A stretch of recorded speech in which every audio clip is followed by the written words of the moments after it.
Soirée exceptionnelle. C'est la dernière de l'année civile 2025. D'abord, en matière énologique, en matière de vin, nous associons ce soir et la Bourgogne et la Champagne.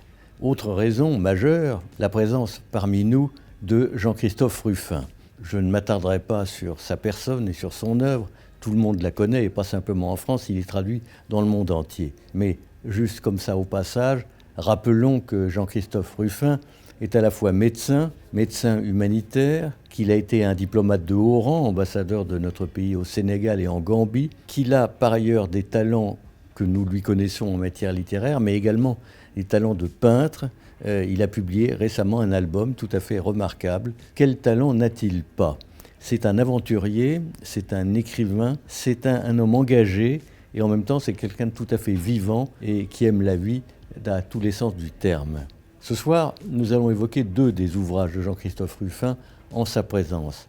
L'un est un portrait d'Alexandre Dumas, extrêmement réussi, très dumasien si je puis dire, dans sa gaieté, dans son entrain, dans son sens du détail aussi, assez savoureux, vous en jugerez. Et puis d'autre part, on va évoquer son dernier roman qui met en scène un personnage qu'il a inventé il y a quelques années, qui s'appelle Aurel Timescu, qui est un diplomate non pas de haut rang mais plutôt de bas rang, qui est devenu un consul du Quai d'Orsay, de notre service diplomatique mondial, qui n'est pas toujours particulièrement inspiré, mais qui mène des enquêtes auxquelles finalement il trouve un terme. Ce sont donc des polars que cette série dévolue à Aurel Timescu et celui sur lequel nous nous attarderons aujourd'hui se déroule en Albanie. L'une des particularités du style de Jean-Christophe Rufin, c'est que quand il décrit un pays, et ceci est le 6e volume des aventures d'Aurel Timescu, d'origine roumaine, il enquête sur place d'une manière extraordinairement détaillée, un peu comme naguère Gérard de Villiers, lorsque ses polars lui donnaient l'occasion de nombreuses aventures, je parle de son héros, mais aussi d'une connaissance profonde du pays en question. On a donc à la fois là quelqu'un qui a commencé par écrire des essais assez engagés d'ailleurs, et puis par ailleurs un auteur d'une imagination prodigieuse, lauréat du prix Goncourt, membre de l'Académie française. Bref, que ne sait-il faire ? En tout cas, je peux garantir qu'il saura nous distraire, nous amuser, nous intéresser, nous passionner. Le bonhomme est exactement égal à ces qualificatifs-là.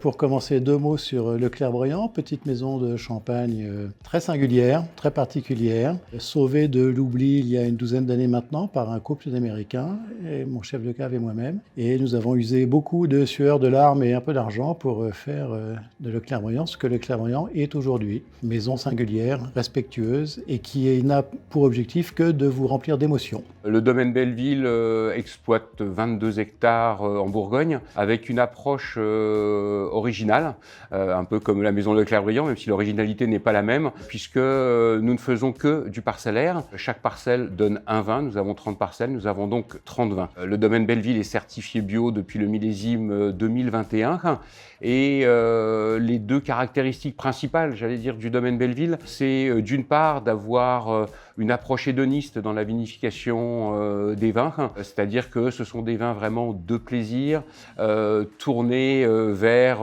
une certaine facilité sans pour autant renier la qualité. La deuxième spécificité du domaine Belleville, c'est d'être situé sur des territoires un peu plus méconnus de la Bourgogne et de démontrer que sur ces territoires un petit peu plus méconnus, il est possible de faire des grands vins.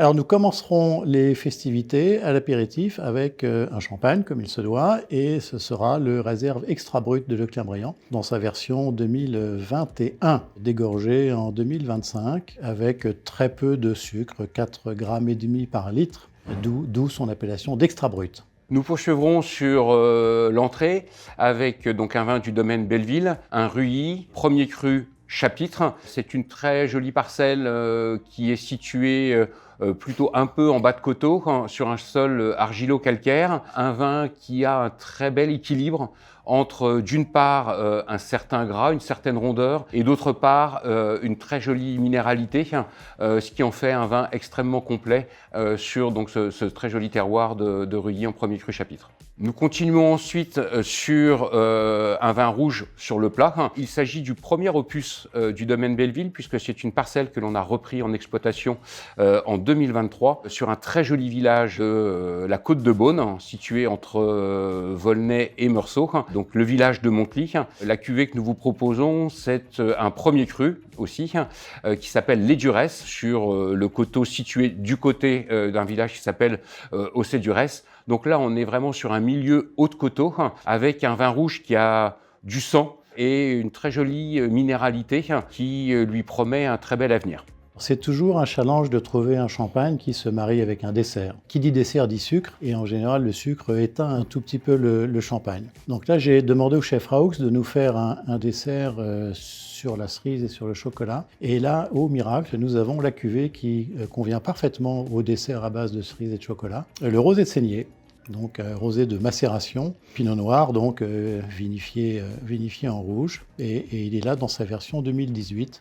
Très peu dosé également, à 4,5 g. Et puis pour terminer, je dirais qu'aucun de ces 80 ne vous fera mal à la tête, puisque les 4 sont bio, et les 4 sont avec des doses de sulfite absolument ridicules. Donc bon appétit et enjoy, comme on dit en mauvais français.